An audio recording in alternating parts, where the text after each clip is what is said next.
Welcome, ladies and gentlemen. Welcome. This is James Corbett. You're tuned into CorbettReport.com on this 22nd day of July 2013, and I'm back with another edition of Questions for Corbett just before I hit the road.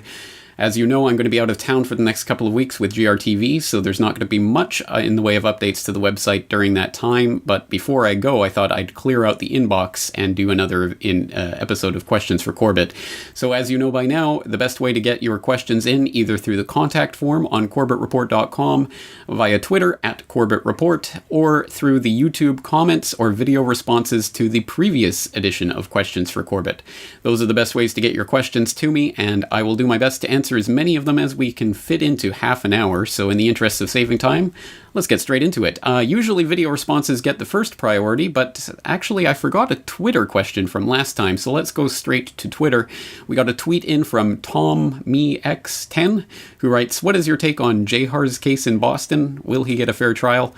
Thank you for the question. I assume you mean Dzhokhar Tsarnaev, who has been, of course, fingered for the blame and responsibility for the Boston bombing.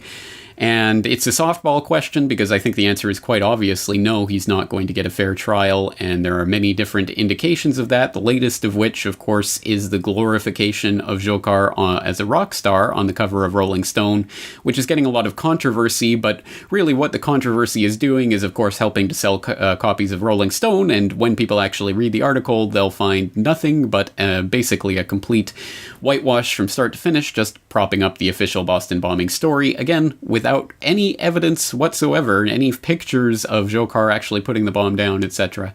But he's already been convicted, firmly convicted in the court of public opinion, so it would be incredible and amazing if anything other than a guilty verdict is to be handed down when this case eventually wraps up. And there are different aspects to this. In fact, there's the video that's making the rounds right now suggesting that the person who is being tried is not even actually physically Dzhokhar Tsarnaev.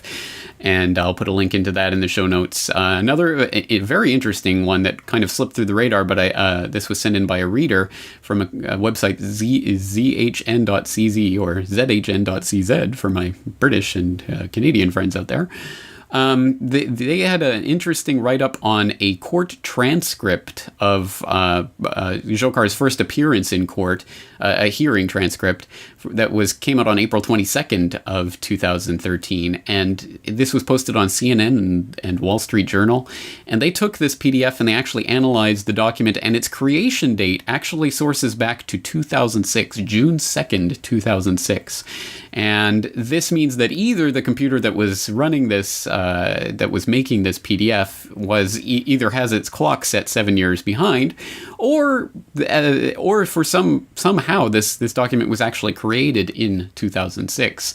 That in itself was interesting, but shortly after the article about this was released in the Czech language, in Czech, according to this website, there was an unknown browser, unknown IP address that accessed that document, and suddenly the CNN transcript was again changed, was actually revised. And they go into how it was revised by PDF Factory 3.52 and how the different parts of this label don't add up, and it looks like it's been tampered with, blah, blah, blah. Suffice it to say, some interesting things even going on with the court transcripts. So there's a lot going on behind the scenes that show that this is probably just a big stage trial anyway.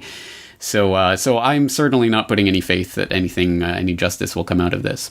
So thank you for the tweet. Once again, you can always tweet your questions at Corbett Report, and I'll be happy to answer them in the next Questions for Corbett. Next, let's go to some video responses. First of all, we have one in from YouTube user Dennis Stamps. That's youtube.com/Dennis Stamps, who has a question about the floods in my hometown of Calgary.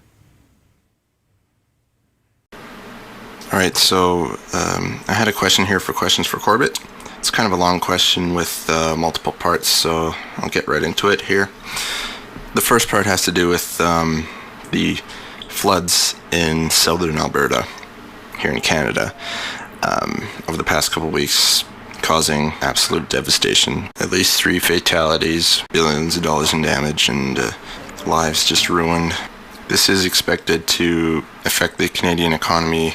It has already disrupted the lives of countless people, literally tens of thousands of people, displaced them from their homes, ruined their homes in a lot of cases, and it's just been just unspeakable, the devastation that's gone on here. And perhaps one of the most disturbing parts about this whole thing is that there is evidence that this was a man-made storm, that weather manipulation techniques were used to inundate the foothills and the Rocky Mountain area with inordinate amounts of moisture and just hover a system over our area for day after day after day to inundate us with rain. And I remember you doing a video on geoengineering not too long ago called The Real Climate Threat.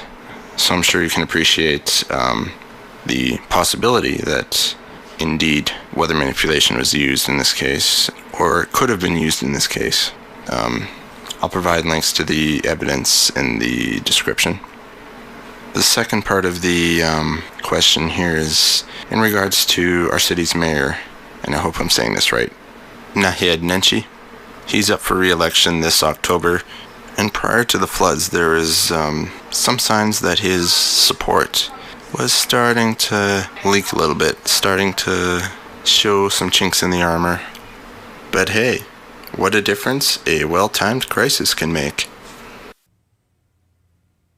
Okay, we'll stop the video there. It's actually a 13-minute video, and it goes into a lot more detail about the Calgary and about Calgary's mayor and all of that. So I hope people will go and watch the full video. Of course, that'll be linked up from the show notes of this video.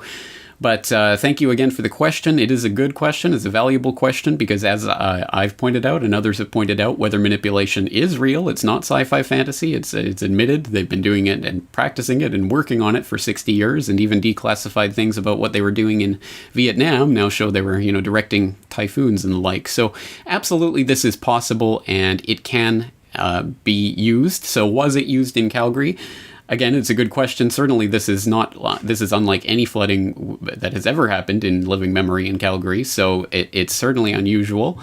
Does this mean that it was necessarily put together by geoengineering? Well, no. So what is the evidence for this? Well, if you follow the links that Dennis Stamps included in his video, you'll find some websites talking about, for example, the NEXRAD radar system in the United States, and how the system tracked and developed along the NEXRAD radar routes, which I find to be, unconvincing at best, because when you actually look at the NEXRAD radar coverage map of the United States, I defy you to find a single weather system anywhere in the United States that could not be said to be tracking along the NEXRAD system. It has an exceptionally dense coverage across the entire contiguous United States.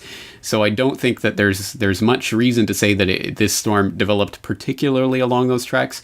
And also the NEXRAD radar system itself is a Doppler pulse system. It is conventional radar. So it's not ionospheric heaters like HARP. There's no question that there was some sort of ionospheric directing of this storm or anything of that sort. These are simply passive radar systems. So I don't see how NEXRAD has anything to do with this. I stand to be corrected if someone has more information on that.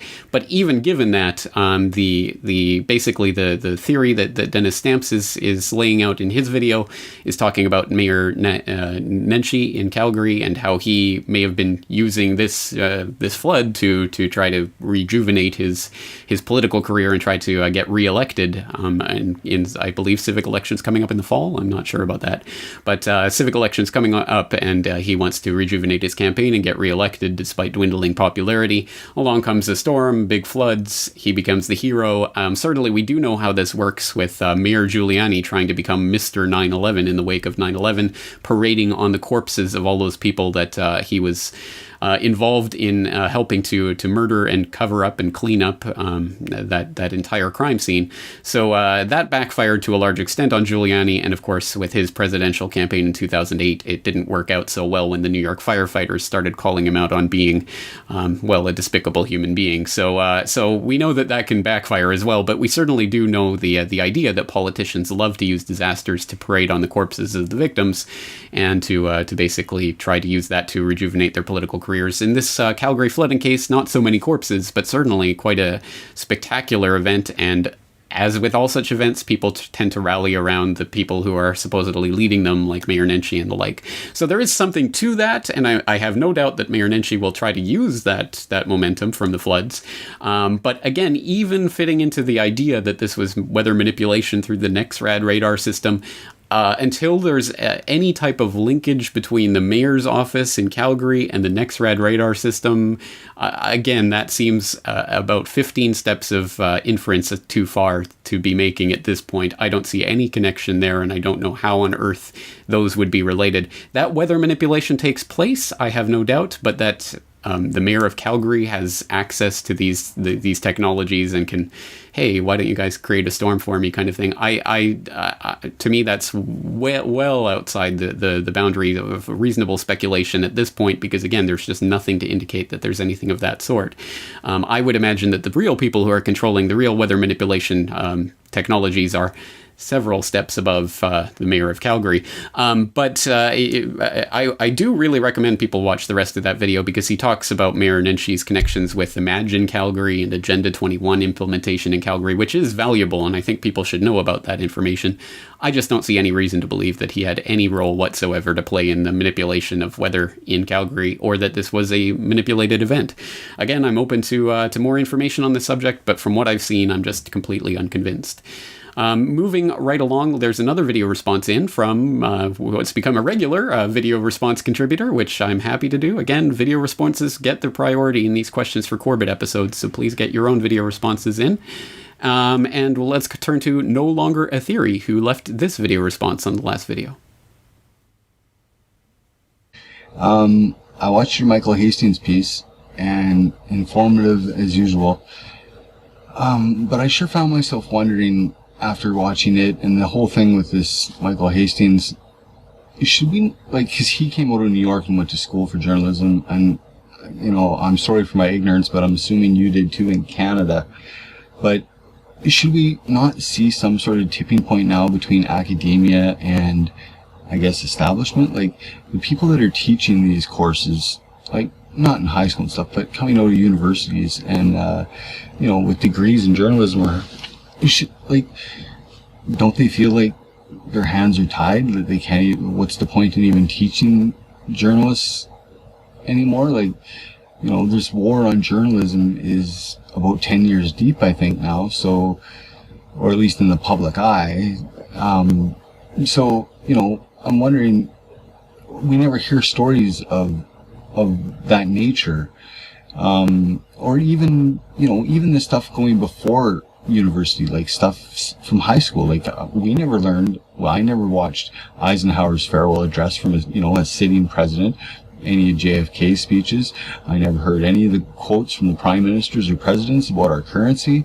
Never heard about the Gulf of Tonkin, all this stuff in school. So now that we know the truth of these things, and they are fact, and they're in the public domain via the internet, aren't these teachers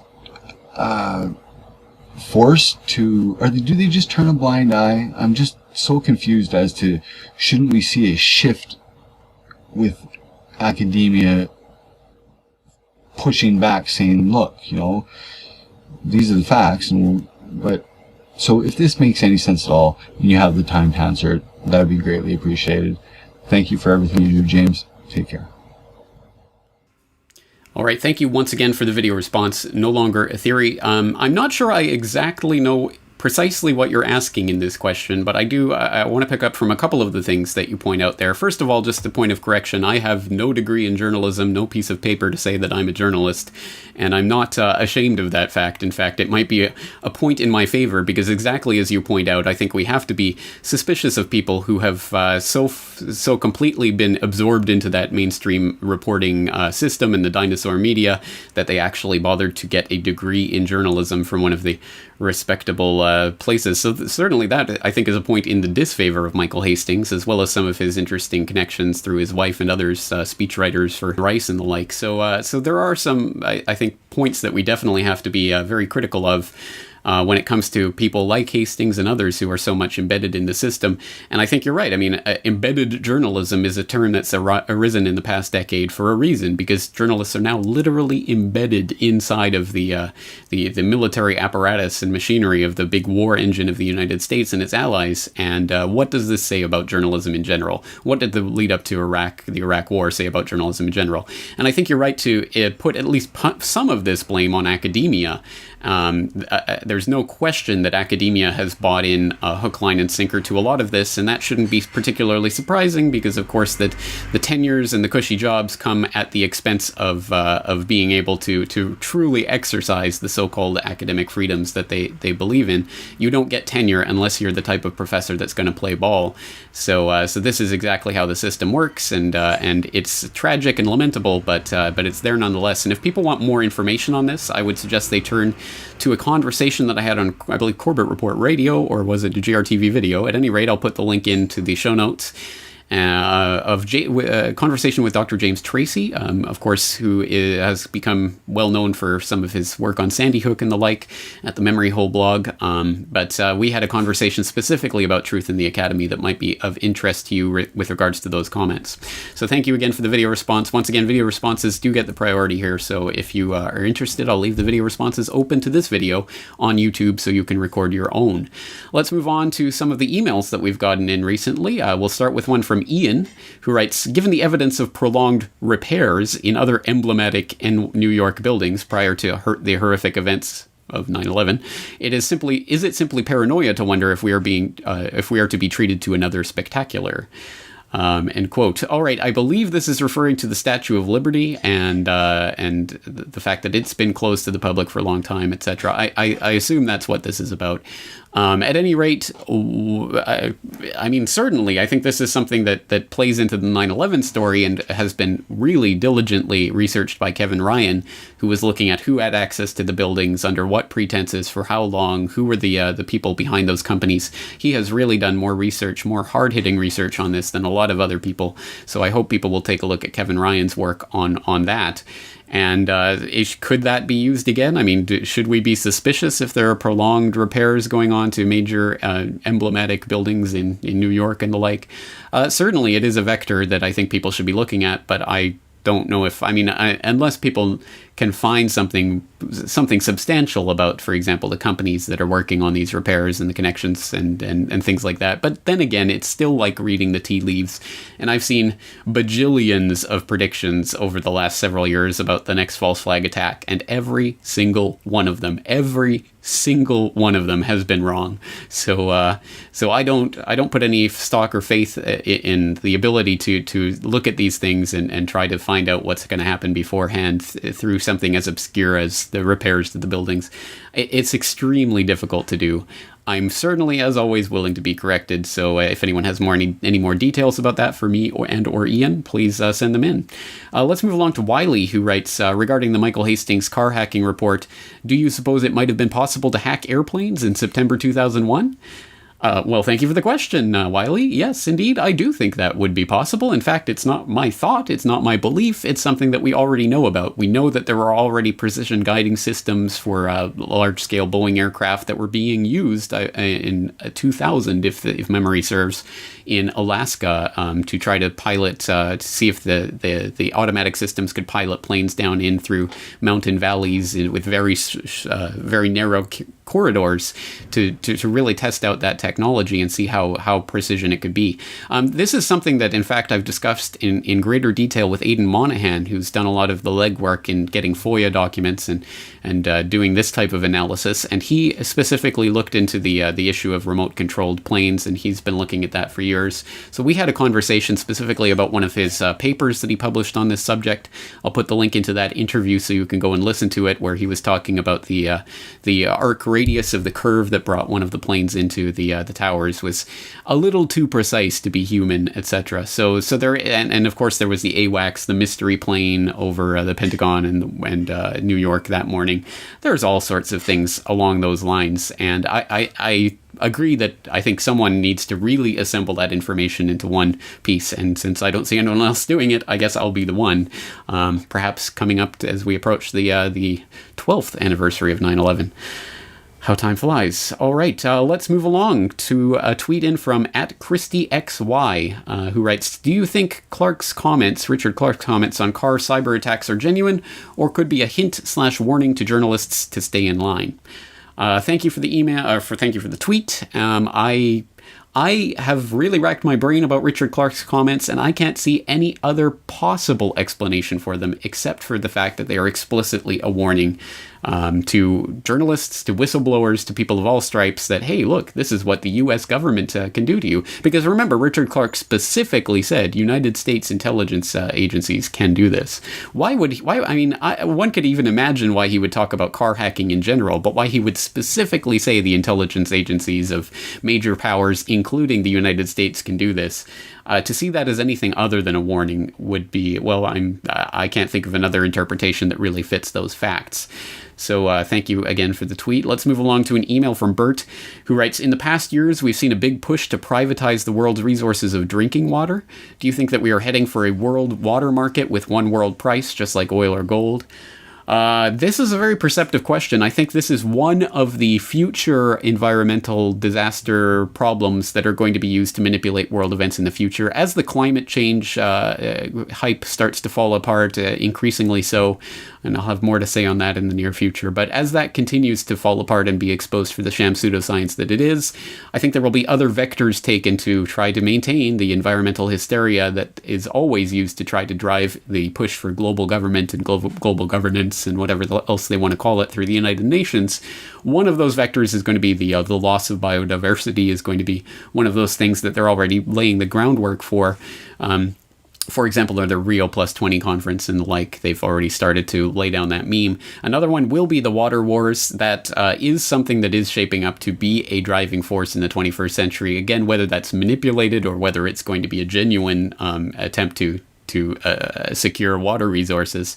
Probably a little bit of both, but this is something that, in fact, Dr. Tim Ball has been on this program specifically talking about. We had him on a while ago to talk specifically about this, and I know he's been doing other work on this subject, so we'll probably have him on again in the future to continue talking about the world water wars that are shaping up and how they're going to start affecting 21st century geopolitics.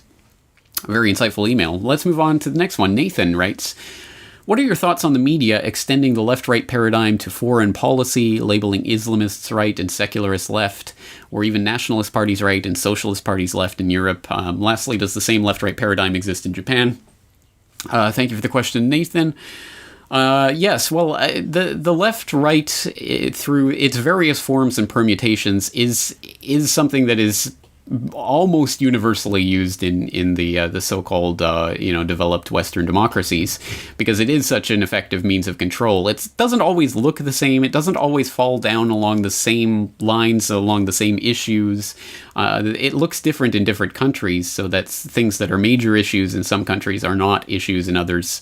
But there is always that type of divide between the two main ruling ideologies, and that may be represented in a multitude of parties. It's hard to think of another system that is as bipolarized as the United States, with Republicans and Democrats, and pretty much that's it. Most of the parliamentary democracies, for example, have several parties, usually only two of which are really viable, and it's the other parties that can wield the power as coalition members and the like. So it is a slightly different flavor to it, but it is broadly divided into two ends of the spectrum. And again, in Japan, that looks different than it does in the United States, which looks different than Europe. So they do have different issues, but again, it's the fundamental psychology that they're playing with, fundamental human psychology to divide things into teams, to have the teams fight against each other. You choose a team, your identity is invested in that team, and thereby anything that team does or anything that they argue for, you are more likely to say, well, that's my position because I'm on that team. So that's a fundamental part. I mean, the humans are the most studied species on the planet in terms of their psychology and how it influences their decisions. So absolutely, this is an essential part of understanding the democratic system in any country. So we have to be aware of that, and we have to, again, completely and utterly reject the left-right divide, which does only serve to keep people who have everything in common, fighting at each other's throats, and apart from the people who are really puppeting the system, who have nothing whatsoever in common with these people, but they can wear the cloak of the blue team or the red team and thus become the saviors. It's a ridiculous system when viewed from outside of it, but since so many people are locked into that left-right prison, it is difficult to get their minds out of it. So let's move on. Mark writes, my passport is almost expired and next year I want to travel to Australia. I live in the Netherlands and since a couple of years ago they started taking fingerprints for the biometric passports. I don't want to comply with this and stay out of the grid. You travel as well, so you must have a passport as well. Do you have a biometric passport and therefore are locked into the grid? Good question, Mark. Thank you for the question. This is an exceptionally important point because this is one of those points at which the current paradigm, the current system, has you by the sensitive area, we'll say. Absolutely, because if you want to travel, you can try traveling without a passport, but you're not going to get very far, at least not in any way that's going to be a comfortable ride, unless, of course, perhaps you're sneaking through the U.S.'s southern border. But that being what it is, absolutely, the biometric passports are going to be one of the most insidious ways to get people into the biometric system. Of course, it's already going on through driver's licenses and the like, without most people's knowledge or understanding that that's what those digital photographs and increasingly fingerprints are all about. So this is important, and if you're going to travel from the Netherlands to Australia, and I don't think there's going to be another way around it. If you want to, you're going to have to take the passport. If you're going to have to take the passport, you're going to have to take the fingerprints. The only thing for it is for us en masse to start rejecting these technologies and start saying no, and demanding that this gets changed. And what form that demanding is going to take, again, I think the fundamental restructuring of the system and the ultimate elimination of the governments that pretend to have authority to regulate such things is the only thing that's going to work in the meantime. But you can try lobbying your government and asking them, pretty please stop taking our fingerprints, and I hope that works. And people might want to turn to my recent conversation with Kay Bailey, where we talked about what's going on in Oklahoma, her court case trying to get the injunction to stop taking or to allow an exemption for people who don't want to give up their biometric details to get a driver's license. And we'll see. I mean, I genuinely hope that she's successful in that case. We'll see if that happens. I hope people are following that. But again, it's going to be a long uphill battle, and most people are probably just going to go along to get along. And on that note, I am a Canadian citizen living in Japan, so I have a Canadian passport, and I couldn't be here without one. And it is so that is the system I'm locked into. At this point, there's no biometric fingerprints for my Canadian passport, but there is a digital photograph, which undoubtedly is fed into the facial recognition software and is part of that database. So we are all becoming a part of the system, whether we know it or not. And if people, I mean, the only thing that I think we can do at this point is to stop giving our details up, and that means no trip to Australia. So it's a difficult decision for people to make, and I hope that people will understand that the fundamental root of the problem is the governments themselves that proclaim to have the right to be able to do this, to regulate this international travel. And it's important to think about, again, people tend to think what the system as it exists now is just natural. You can't imagine any other system, except for passports were only invented, I believe, a century and a half ago. So, I mean, freedom of travel used to be a basic, not a human right, just a fact of existence. It wasn't until they started coming along and imposing these passport and travel documents that suddenly this entire system, as we now have completely naturalized it, came into existence. All right, a very important question. All right, next, let's go to a question from B. Pie, who writes, regarding Jews, Nazis, communists, Zionists, Masons, would you hazard undertaking the sorting out of fact and fiction in this arena at all? And B. Pie provided a link to a page that was claiming that Hitler was, in fact, was trying to get rid of the Rothschilds from Germany. Which I think is a complete and utter load of baloney, not only because Hitler was a Rothschild, the son of Alois Hitler, who was himself the illegitimate child of Maria Anna Schicklgruber, who happened to be a servant girl who got pregnant whilst working at the mansion of Baron Rothschild. Oh, an illegitimate son of a servant girl of Baron Rothschild, and his son ends up becoming Hitler. Yeah, funny how that works, isn't it? Hitler and the Nazis were 100% completely and utterly set up and made it into what they were by the international banking community and the international crony capitalists, including those in America. 100% documentable and on the record. You can look at all of the various connections. and they're deep and multiplicitous. So I'll include some links into some of what I'm about to just go over in passing here, because there is extremely important, and I think I'll have to put this together into a more coherent presentation at some point. But for example, you have the so-called Young Plan, which was enacted in 1930. It was part of the wrangling over German reparations and how are they going to pay, and they're failing in their payments. So how do we get this going? So the Young Plan was enacted.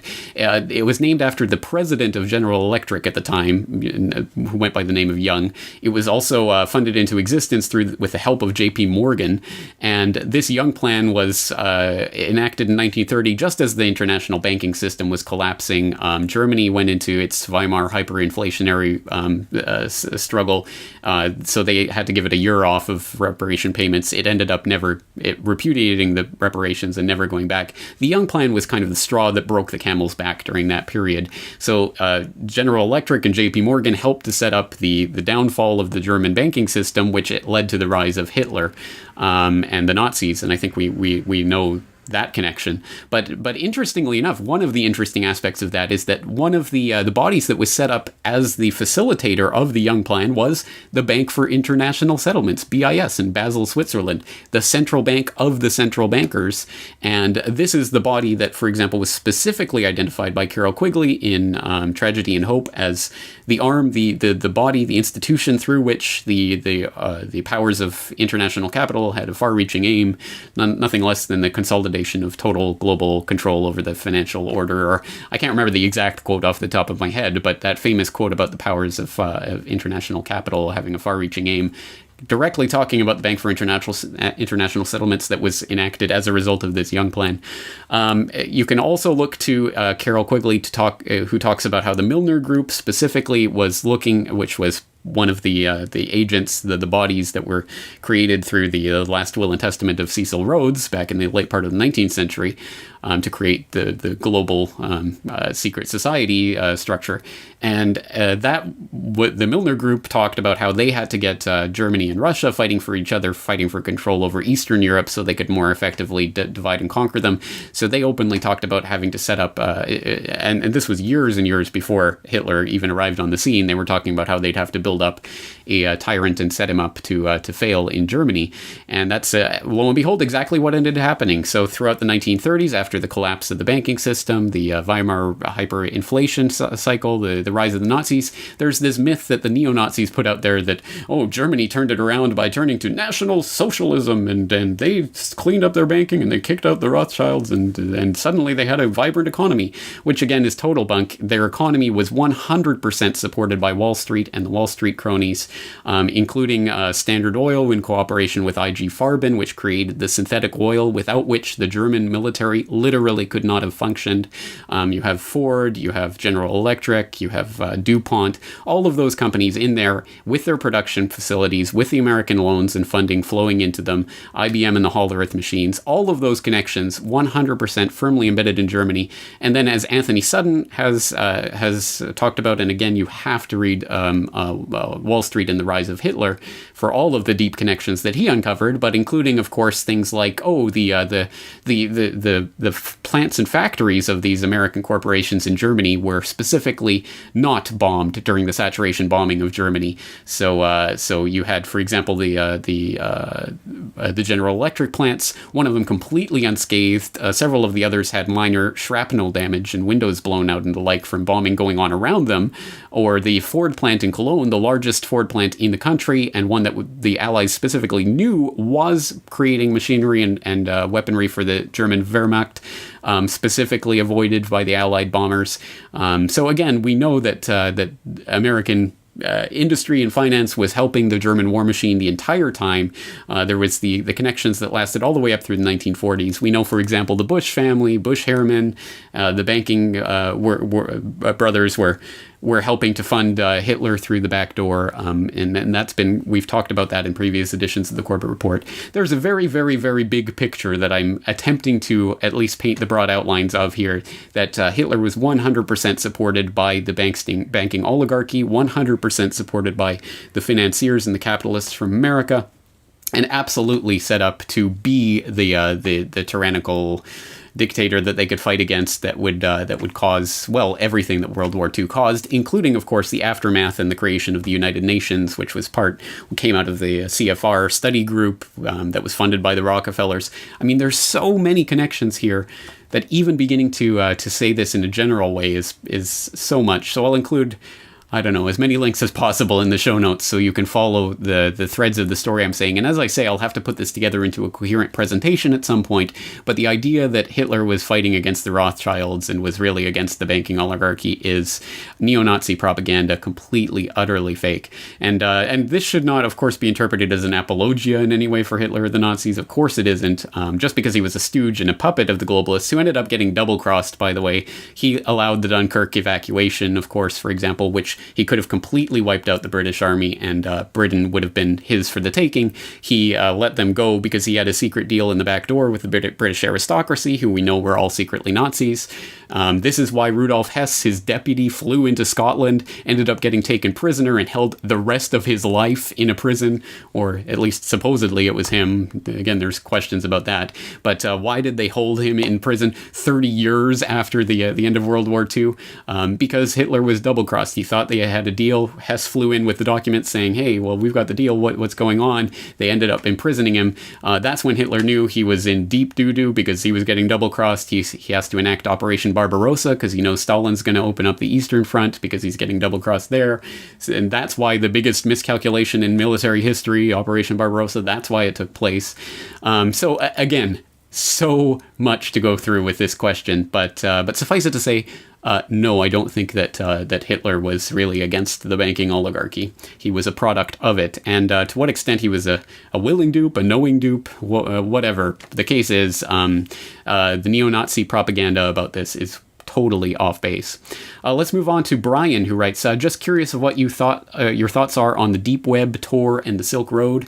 Contains some really scary stuff, but also is gaining popularity as a safe/anonymous place to reveal the truth about the powers that should not be. Thank you for the question, Brian. Deep Web, Tor, Silk Road. Yes, for people who don't know about the Deep Web or the Dark Internet or whatever else, what other monikers it goes by, this is something that can only be accessed through the Tor, which is the onion routing system, which is a type of anonymizing way to access the internet, where your requests and your information get fed into basically a series of routers, and it gets served around and then passed out, and then the information gets passed around back to you. The idea is no one can really trace what information is coming from what place to what and going to what place within that system. So you're anonymous, except of course at the exit nodes and the entry nodes of that. So your connection and the connection on the other side is where the problem may possibly be. And so Tor has gotten a lot of publicity recently, talking about anonymizing your internet activities, so it's starting to gain some popularity. It can help you access this deep web, which contains such things as the Silk Road, which is a place where you can buy things anonymously through your anonymous Bitcoin and the like. And again, this is supposedly an instantiation of agorism, the idea that we can supplant the current economics paradigm by basically boycotting it or not using it. We can operate in the black market, and thus we have nothing to do with the taxes and controls that are part of the above ground market. So that's the idea. But of course, the Silk Road gets all the attention for being a place where you buy drugs online and the like. So to me, there's a couple of things going on here. First of all, of course, the demonization of anonymity is going to be very much something that's going to be more and more concentrated on as more and more people become interested in anonymity, and this is reflected in a number of things, including by online search engines like DuckDuckGo and StartPage, seeing their numbers exploding as people realize their searches are being tracked and cataloged and databased, finally realizing that Google and the NSA are one and the same. They're turning to alternatives, they're interested in anonymity. So the mainstream propaganda to counter this is going to be, if you're anonymous, you're clearly one of these people who are buying illegal drugs online and doing whatever else, and they're going to demonize that as much as possible via that. And to a certain extent, that's something that is just going to be unavoidable. I mean, there's nothing we can do to try to change the propaganda they're obviously going to try to program the public with. The best thing, the only thing that we can do with regards to that is turn off the TV. Stop buying Time magazine. Stop listening to their radios, their corporate radio stations and the like. I mean, I think probably listeners of the Corbett Report already understand that, but that's a message we have to spread. Stop buying their propaganda, literally buying their propaganda from them. So yes, that's one of the ways that the internet is going to be demonized, and anonymity in general. Regarding the Tor specifically, there's a number of problems I have with it. I just don't want to give people the false sense of security from using Tor. And there's a couple of points that I'd make here. First of all, it was admittedly developed by naval intelligence, U.S. naval intelligence. So just like DARPA created the internet, naval intelligence created Tor. So that doesn't necessarily mean that there's a backdoor, but, well, you know, I have my suspicions. But even so, I mean, even given the technical specs of what's going on there, I will, again, I've done this a couple of times, I'll do it again, put a link into Cryptagon, which had a very important post a few years ago now about Washington-based servers that were colluding as exit points in the Tor network that were openly being controlled by government agencies. So again, if the exit nodes are controlled, then the anonymity of the system is something of a pipe dream. People might also want to turn back to my conversation with John Young of Cryptome.org a few years ago, where he said online anonymity is a pipe dream.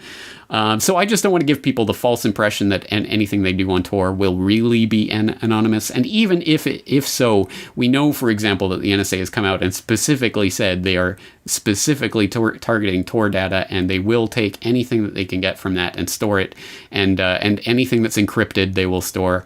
And even if it's encrypted now, again, as I say, I don't think there's an encryption that exists that they don't already have the ability to crack. But even if they do not have the ability to crack it now, they will in the future, and that data is being stored for that future time anyway. So there you go. Once again, people who want to know more about encryption and the quantum computing and how that factors into all of this, I'll throw in some links to that. So a lot of stuff to talk about there. Thank you for opening that can of worms, Brian, and we'll talk about that more in the future. Andrew writes, how do you suggest like-minded people can keep in touch globally when censorship sets in and the internet is banned or shut down for one or all of us? Important question, Andrew. I don't think that the internet is going to be shut down for everyone. I mean, I understand the idea of the Mad Max scenario and how that would be a terrible scenario, given how deeply we are embedded into this matrix right now. Turning off the system all at once would be disastrous, and it would certainly be chaos from which they could derive order. But I would say that's not the way I see as the most likely vector of attack. I think probably the most likely thing they're going to try to do is bring in the Internet ID card that they've been talking about for years. One way or another, by hook or by crook, I think they're going to try to do that to eliminate any vestige of anonymity on the internet or any possibility. So you'll need to probably fingerprint or thumb scan or what have you to get online. And that will be maybe over the course of a generation, but I'm sure they're going to try to enact that. So that's, I think, probably the biggest threat. And there will always be technological ways around it. People who will be able to come up with fake fingerprinting techniques and the like. But barring that type of shenanigans, people who just want to avoid that altogether, I think we have to start preparing for the eventuality of being taken offline. And we have to do that in a number of ways. One of them is low tech. They can stop people from getting online and sharing information that way, but people have to remember, I mean, fax machines helped bring down the Soviet Union back in the day. That was the technology, the communications technology that did it. That still exists. Hard line telephones are still something that people should probably look into having one, again, in case, because again, we can't rely on these cellular networks, which are all, again, just completely tracking systems and the like. If a hard landline, which fewer and fewer people actually possess these days, is one of those things that would likely survive even if they do try to shut down the modern cell phone telecommunication grid. So I think we have to look into low tech and keep preserving that low tech technology as one way that we'll be able to get around that in the future. And if we can build up at least support networks of activists who can remain connected through those types of low-tech technologies in the event of a blackout, that would be worthwhile looking into. So there's a lot of different things to say about that. But again, the most important thing we can be doing is trying to work around the system right now to make a system that they cannot shut down with the flip of a switch, building up our own mesh networks and the like, which has nothing to do with them, which is completely apart from their system.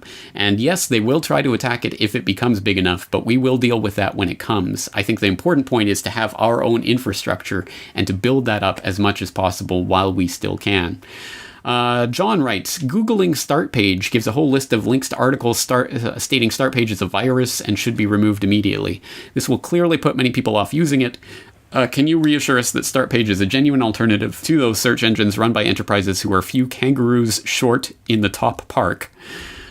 That's a very interesting analogy, John. Thank you for that. I'm going to assume you're from down under. I have no idea what that metaphor actually means, but I can imagine a few light bulbs short of a full case of light bulbs. No, there's something like that. All right, I understand what you're saying. Yes, so start page as a Trojan.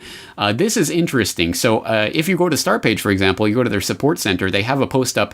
I've tried to remove start page, but it keeps coming back. Trojan start page virus/malware. And they go on to explain in this post that there is now a Trojan that has been created by hackers called Trojan Start Page that installs Start Page on your computer so that you can't get rid of it. And this is bizarre, but this is as clear as you can get as a cyber false flag, trying to set up Start Page as if it is a Trojan, as if it is something that's infecting your computer, and literally putting it in the name, Trojan Start Page, so that everyone who Googles it will find, oh, this is a Trojan, or everyone who's will associate it with the name itself. Just a clear false flag. So that's just craziness. And next time I have Dr. Catherine Albrecht on the program, I will ask her about that and get her take on it. But yes, the Start Page, the Trojan, has nothing to do with startpage.com, which of course is just a search site. So there's again, it's just a clear false flag, and pretty telling, I think. I mean, it shows that they're concerned about Start Page and what it's doing.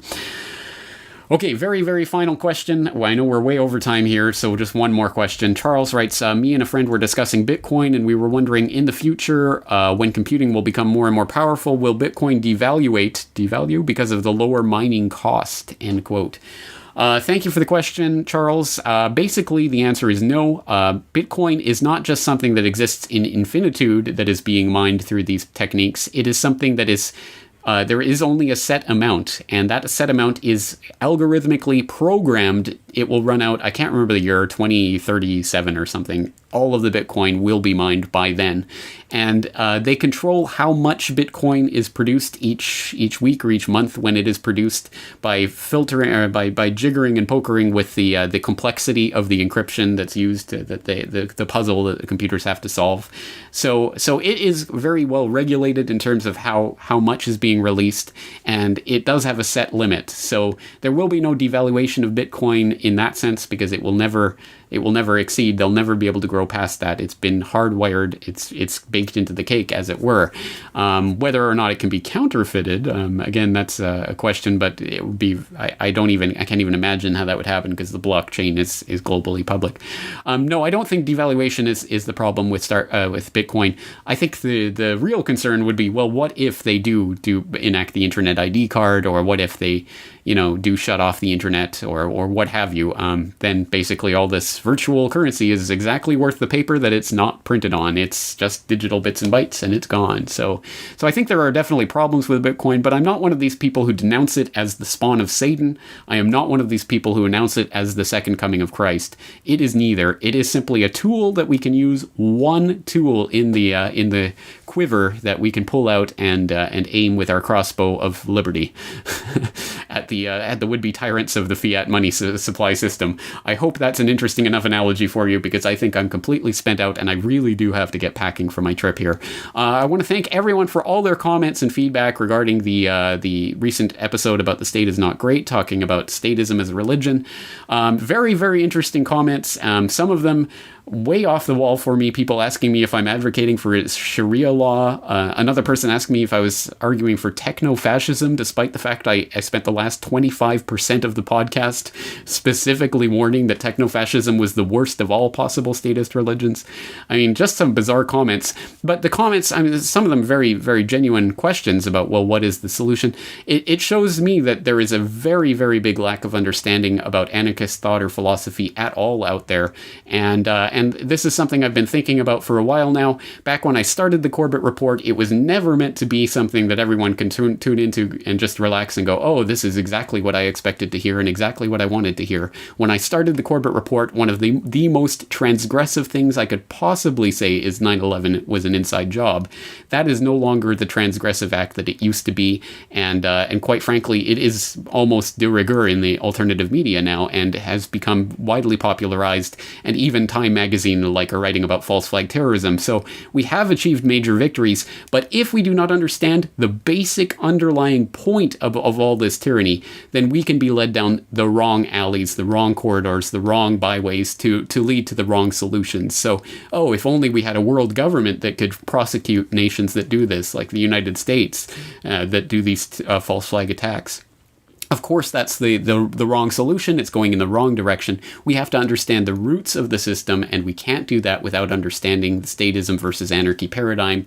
And there's so much misunderstanding about anarchy out there that I now realize that one of my main points going forward will have to be more in terms of educating about that and about the real solutions, rather than simply just looking at the little bits and pieces of the conspiracy puzzle that so many people already know by now, and there's so much good work coming out on that front.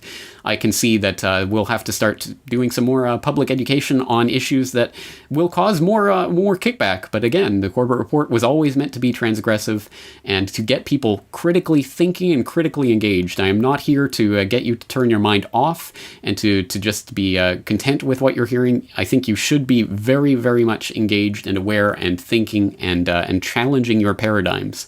That's what this work is about. I hope you'll join me on that journey. Again, I'll be off for most of the next 2 weeks with my assignment for GRTV, so very little in the way of updates on the website. But as always, I'm looking forward to your questions and comments. You can get them in through the contact form on corbettreport.com. You can leave comments on this YouTube video. You can leave a video response. You can tweet at Corbett Report. Until August, my friends, that's pretty much going to do it for now. So I'm looking forward to talking to you then. Take care.